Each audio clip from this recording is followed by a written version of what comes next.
சாலை ஓரத்தில் ஒரு சிறுவன் தினமும் தூங்குவான். அவனுக்கு சொந்தம் யாருமில்லை. ஒரு பழைய துணி, சில பழைய கனவுகள் தான் அவனுடன் இருக்கும்.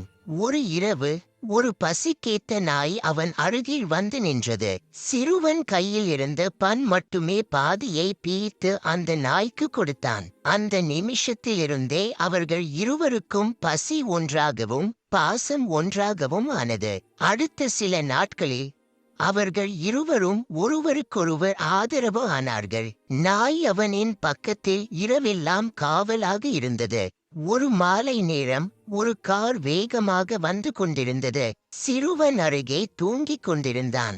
அந்த நாய் காரின் சத்தத்தை கேட்டு கடுமையாக குரைத்தது. சத்தம் கேட்ட சிறுவன் விழித்துக் கொண்டு திடீரென தள்ளி ஓடினான். ஆனால் அந்த நாயின் கால் காரின் டயருக்குள் சிக்கி அடிபட்டு முறிந்தது. சிறுவன் கண்ணீர் விட்டான். அதன் பிறகு சில நாட்கள் அவன் அந்த நாயை பராமரித்தான், உணவு கொடுத்தான், தடவி தடவி பேசினான். காலப்போக்கில் நாய் காயத்திலிருந்து மீண்டும் மீண்டும் ஓட ஆரம்பித்தது.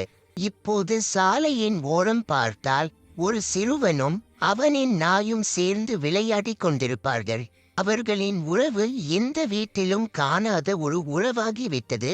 பசியால் தொடங்கிய நட்பு உயிரோடு உறவாக நிறைவடைந்தது.